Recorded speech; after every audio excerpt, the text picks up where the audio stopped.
دوستو کیسے ہیں آپ؟ آج پھر ایک کتاب کے ریویو کے ساتھ حاضر ہوا ہوں۔ 11 اگست 1947 کو قائد اعظم نے ایک تقریر کی تھی جس میں انہوں نے یہ فرمایا تھا کہ آپ تمام لوگ آزاد ہیں اپنے مذہب کے حساب سے، ریاست کا مذہب میں کوئی عمل دخل نہیں ہے۔ لیکن کیا وجہ ہوئی کہ وطن عزیز کی جو ریاست ہے اس نے مذہب میں عمل دخل کرنا شروع کر دیا؟ کیا وجوہات تھیں؟ ہم میں جو شدت پسندی ہے، مذہبی منافرت ہے، لسانیت کے حساب سے ہم بٹے ہوئے ہیں، اس کے علاوہ اور بہت ساری چیزوں میں ہم بٹے ہوئے ہیں اور ایک دوسرے کو برداشت نہیں کرتے۔ ہمارا جو نصاب ہے وہ کئی دفعہ ریوائز ہو چکا ہے، اس میں کئی ساری ترامیم ہو چکی ہیں۔ یہ شروعات کہاں سے ہوئی؟ اور اب اگر یونیورسٹیز میں جائیں تو دہشت گردی کے عناصر جو ہیں وہ پائے جاتے ہیں ہماری یونیورسٹیز میں، اور عدم جو ہے وہ برداشت کا ایک مادہ ہماری یونیورسٹیز میں بھی پایا جاتا ہے، جیسے کہ مشال خان کا قتل ہوا۔ اس کے علاوہ کچھ ٹیچرز تھے، انگلش کے ٹیچر، ان کا قتل ہو گیا۔ اسکولوں میں عدم جو ہے برداشت ہے اور مذہبی منافرت جو ہے وہ بہت زیادہ بڑھی ہوئی ہے۔ اس کہ ان سوالوں کے تمام سوالوں کے اگر آپ کو جواب چاہیے تو یہ کتاب آپ کے لیے بہت موزوں رہے گی، روشن خیالی سے ملائیت تک۔ یہ ضمیر شیخ ہیں مصنف اس کتاب کے۔ یہ کتاب 8 ابواب پر مشتمل ہے اور تقریباً 220 صفحات ہیں اس کے۔ اس میں شروعاتی جو ہے انہوں نے شروعات جہاں سے کی ہے وہ یہ کہ پاکستان کی جو جد و جہد تھی وہاں سے انہوں نے شروعات کی ہے کہ جد و جہد پاکستان کہاں سے شروع ہوئی اور اس میں جو مذہبی جماعتیں تھیں ان کا کیا کردار تھا، ان کا کیا پاکستان کے بارے میں خیالات تھے، وہ سارے اس میں قلم بند ہیں۔ آپ خود ہی اس کتاب کو پڑھ لیں تو اچھا ہے، اور اس میں بڑی اچھی اس طرح کی ساری چیزیں جو ہیں وہ ہسٹری بیسیکلی جو ہے پاکستان کی وہ تو ساری اس میں ہے، لیکن جو مذہبی جماعتیں ہیں ان کا جو پاکستان کے حوالے سے باتیں تھیں وہ ساری اس میں لکھی ہوئی ہیں۔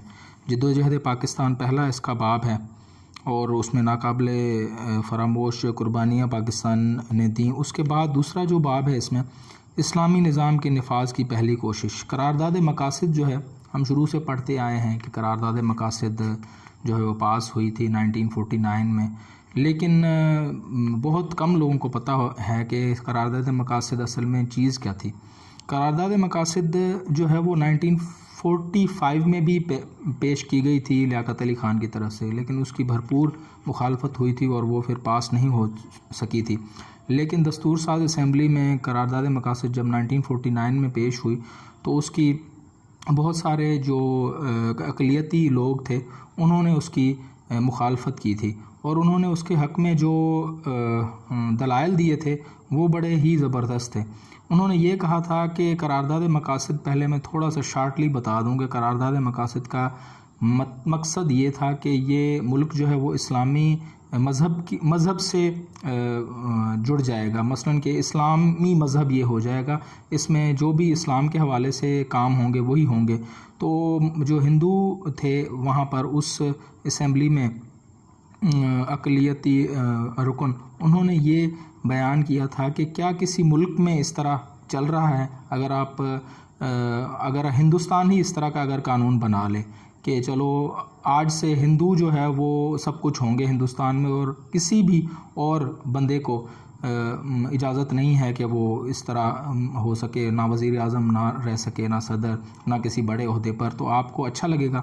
اور اس کے علاوہ اگر عیسائی دنیا کہے کہ نہیں جی سارے عیسائی ہی اب سب کچھ ہوں گے اور عیسائیوں کے علاوہ کوئی بھی اوپر والے عہدے تک نہیں پہنچ سکے گا، میرٹ کا قتل ہو جائے گا وغیرہ وغیرہ، تو ساری باتیں انہوں نے ہندو جو تھے وہاں پر اقلیت، وہ اقلیتی ممبر، انہوں نے ساری دلائل دیے، لیکن بدقسمتی سے کوئی دلیل ان کی کارگر نہ ہوئی اور یہ قرارداد مقاصد جو وہ پاس ہو گئی۔ اس کے بعد یہ قرارداد مقاصد 1956 کے جو آئین بنا پاکستان کا پہلا، اس میں بھی رکھی گئی۔ اس کے بعد 1962 کے جو پاکستان کا آئین تھا اس میں بھی، اور 1973 کا جو آئین تھا اس میں بھی یہ قرارداد ہوئی۔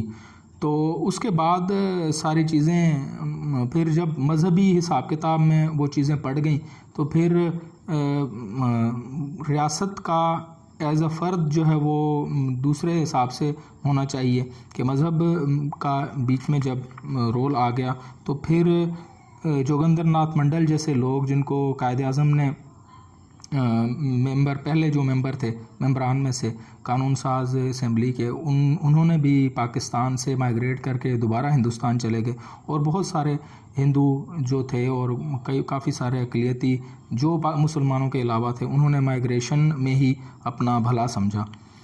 اس کے علاوہ دوسرا جو ہے وہ یہاں پر جو باب ہے وہ 1956 کا دستور ہے۔ اس کے علاوہ باقی ساری چیزیں جو ہیں وہ طالبان کا ظہور کیسے ہوا، اس میں لکھا ہوا ہے کہ جب پاکستان آزاد ہوا تھا تو تقریباً 250 کے قریب مدارس تھے، لیکن مدارس کا جو فروغ تھا، مدارس کو فروغ وہ جا کے ضیاء الحق کے دور میں مدارس کو بہت زیادہ فروغ ملا۔ جب انہوں نے افغان وار جو ہے وہ شروع ہوئی، افغانستان میں جنگ شروع ہوئی تو ان کو جہادی چاہیے تھے، تو انہوں نے سارا وہاں پر اپنے جہادی جو ہے وہ کیے، اور اس طرح کافی سارے جو مدارس تھے ان کو فروغ دیا گیا۔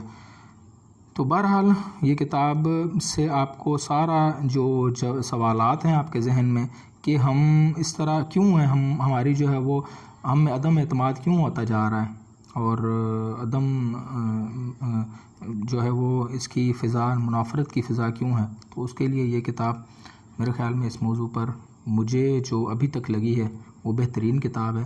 اس کو پڑھ کے، میری ویڈیو دیکھ کے آپ اپنے قیمتی رائے سے آگاہ کیجیے گا۔ ویڈیو دیکھنے کا شکریہ۔